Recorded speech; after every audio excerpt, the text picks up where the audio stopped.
Welcome to Cooking with Gerry.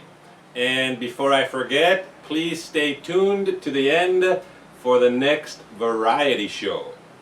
What I have here in the frying pan is one small beetroot, peeled and washed and chopped into small pieces, one small tomato, washed and cut into small pieces, and one medium-sized carrot, peeled, washed, and cut into small pieces.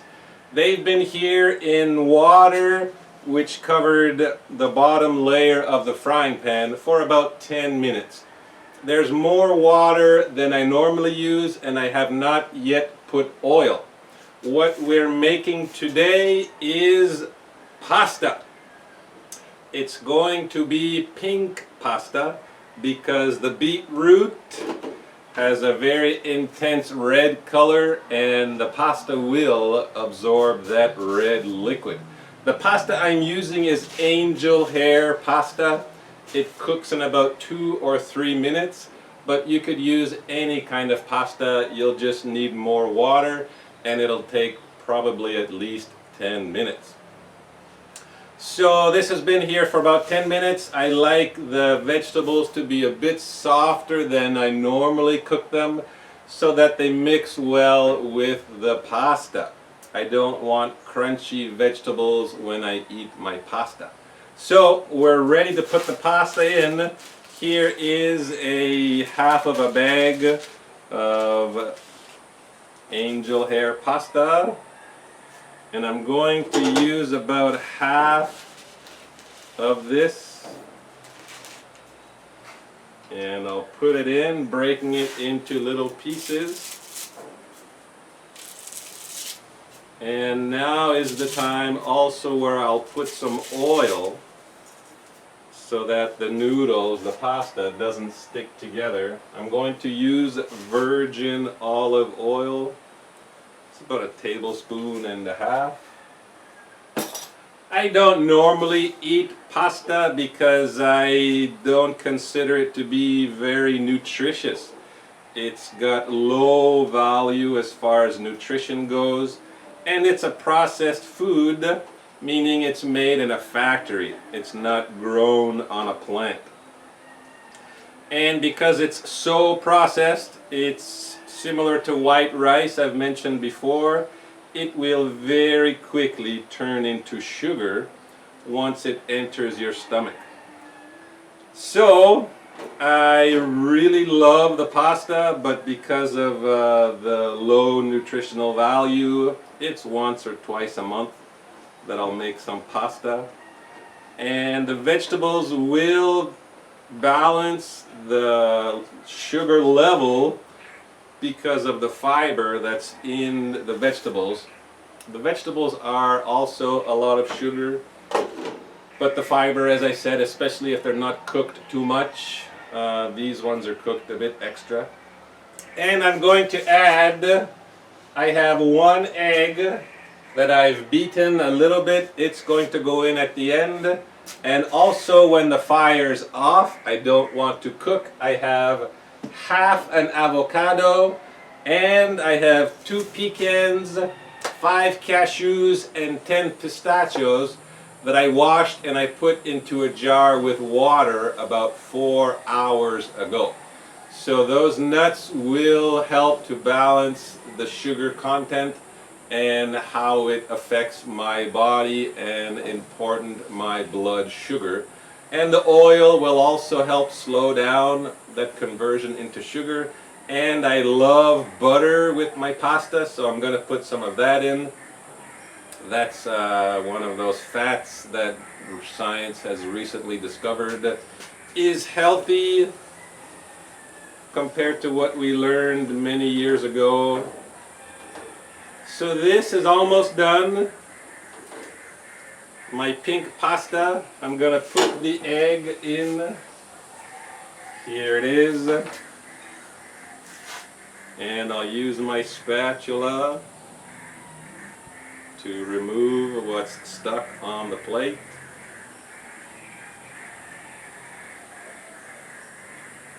And washing the plate afterwards with vinegar to remove the egg smell, as well as the pork. And then I'm just going to mix the egg in and it'll cook. It also gives a creaminess to the sauce. So in about less than a minute I'll turn the fire off and then I'll add the avocado. In this minute I want to give you another top 10 list. I gave one recently according to Dr. Sten Ekberg, E-K-B-E-R-G, and the title was Top 10 Healthy Foods You Must Eat. This one is top 10 foods you should never eat again. Number 1, anything that's no fat or low fat, like mayonnaise, milk, peanut butter, because if the fat has been removed, that's usually the healthy part of the food item, but also something else has to replace that fat that was taken out. So avoid anything that says no fat or low fat. Number 2, deli meats. Especially the ones that you don't know what's in them, like bologna, many kinds of pepperoni or salami. Mortadella is very common in Italy, similar to bologna. I'm going to turn the fire off. I think it's done. And the heat inside will continue to cook the egg. If your deli meat is like chicken breast or a roast beef, that's okay. Just be aware that there's probably a high salt content. Ham, for example, should not be pink. It should be a grayish pale color. The only reason it's pink is because of what they put into it to make it look pink. Number 3, GMOs, genetically modified organisms, and plants like wheat, corn, soy. Try to avoid those as much as possible because they are no longer as nature provided. We have changed them. Number 4, vegetable oils and anything that's deep fried, especially if you're going to a restaurant or a fast food restaurant. That oil that they use for the deep frying is usually not so fresh. If you're doing it at home, you can choose a healthy oil, like coconut oil was the example that Dr. Ekberg gave. And the vegetable oils like safflower, canola, corn oil, those aren't quite so healthy because there's a very intense process to convert that vegetable into oil. So vegetable oils, choose the healthier ones like olive oil or coconut oil. I think sunflower seed oil is okay, but many experts disagree. Number 5, white flour and cereals. We've mentioned many times that white flour, it's very processed and it converts very quickly into sugar. And cereals are usually made with white flour and other sugars and syrups and names you can't pronounce if you're not a chemist or a scientist. So try and avoid the white flour. So that's halfway. I'm going to put the avocado and the nuts. Let me show you. There it is. This will add also a creaminess, especially since I have soaked the nuts in water. They become plump and creamy. And, excuse me, there's a bug. And the science says it can be easier to digest, although there's a difference of opinion among the experts. And avocado is great. Very healthy, lots of nutrition. It's a very concentrated food product. So it'll do a good part of balancing the sugar that's going to be in this meal. A little bit of salt, 2 pinches. And I'm going to add some butter, but not right now because it's in a plastic bag. That was 3 pinches. That's all right. So, number 6, MSG, which stands for monosodium glutamate. It's a spice, tastes similar to salt, but it's toxic. Many countries have banned it from any kind of food item, although there could still be some MSG in some foods like soups and soup powders and onion powder, that kind of stuff. Many cultures still use MSG. I know this culture still uses it, and when I was living in Asia they also still use the MSG. So as best as you can, look on the carton or the tin of whatever you're buying, and if you see that, try and not buy it. There could be another alternative. It might be more expensive, but it's way healthier. Number 7, sugar. We've talked a lot about sugar. Sugar is toxic to the body. Try as best as you can to avoid sugar. Number 8, margarine and shortening. Margarine was created a while ago, and I heard that it's 1 molecule away from being plastic. So another food item to avoid. Number 9, donuts, cakes, and frosting. Lots of sugar, lots of processed flours, really unhealthy for the body. And the frosting, many times they use margarine, shortening. It's tasty sometimes, but really unhealthy. If you're doing it homemade, you can make it a lot healthier. Instead of using the shortening, for example, you could use a cream cheese to give it that creaminess you want. And the last one, artificial sweeteners. We believe that artificial sweeteners are better than sugar, but the science says they are worse than sugar. So if possible, try and avoid the artificial sweeteners. Go back to sugar if you need it to be sweet, or better yet, avoid the sugar. So that's today's video. I'm going to put some butter in my pasta and serve it on a plate. And now let's go to the variety show. Yeah, no variety show yet. After this segment, we'll go to the variety show. I forgot to show you what it looks like, the pink pasta. So here it is. Check it out. It's really fun to eat. And lots of different ingredients you can use if you want to put meat, ground beef or beef, pork, chicken. You can do that if it's raw, you want to put it in earlier. If it's already cooked, the meat, you can put it in at the end. So there it is, pink pasta.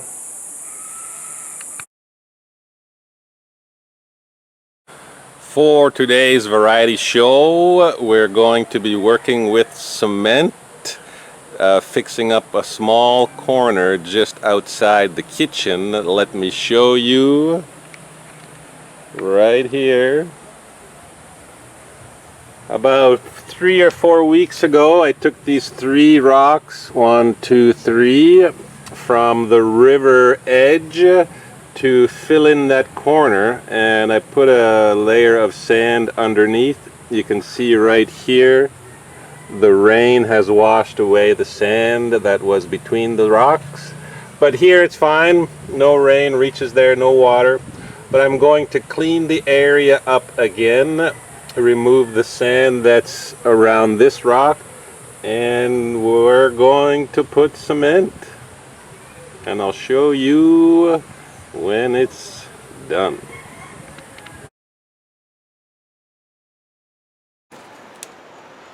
Okay, here we are.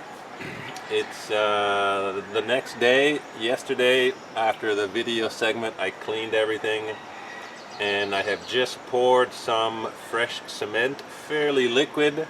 But before that, about an hour ago, I put a bottle of this water just to make sure everything was wet, because I don't want the new cement to dry too quickly. And I wanted to show you this part. Here I have a small piece of iron rebar. This is going to go right here just to provide more strength. And then this piece, where did it go? It went right here, like this. And this piece, where did it go?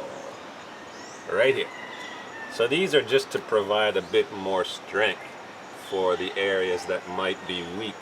I wanted to put one right here, but I don't have one small enough. So what I did, I recycled some rusted bent nails just to reinforce the cement. And hopefully with the stress that's going to happen, even if it does crack, these pieces of iron and the thick steel wire and the nails will keep the pieces together even if there might be a crack. So I finished the cement I had made. I need a little bit more just to clean and level everything, and then with a spray bottle and a toothbrush or a paintbrush, I'm going to clean the area to make sure it looks pretty, and then I'll show you either later when it's done or later when I remove this piece, later today or tomorrow. Alright, good news. Everything turned out well with the cement pour, and I want to show you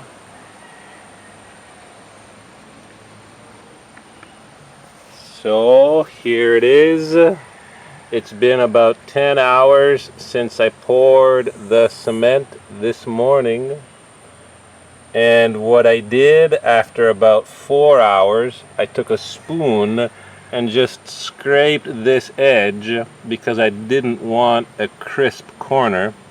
Scraped the edge, and then the extra bit that came off I put right here to have a curved edge for the rainwater. It's important that everything kind of slopes down so there's no puddling. And then I just took off that curved thin piece of wood, and with a thin edge I just smoothed out the corner that I couldn't reach when the wood was on there. And what I'll do in a couple days is with a piece of sandpaper I'll just make it even smoother. Also important to know, about once an hour I sprayed the cement with my spray bottle just to slow down the curing process so there would be no cracks, and right now I don't see any cracks. So success. I'm going to keep it covered overnight in case it rains, but also tomorrow and maybe the day after, so the sun doesn't hit down on it and cause it to dry too quickly. I'm standing up now. I just want to show you a little bit of this space. This tree is a star fruit tree. It's pretty much done giving star fruit. I had about 2 months of tasty star fruit, and right there is the compost pit. A few weeks ago I pulled out an avocado tree that had grown from one of the pits I threw in there.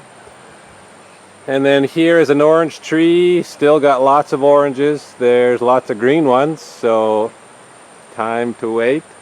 Here's a beautiful plant with flowers, and here there's 2 giant avocado trees. The avocados right now are about the size of strawberries, so we gotta wait for that one.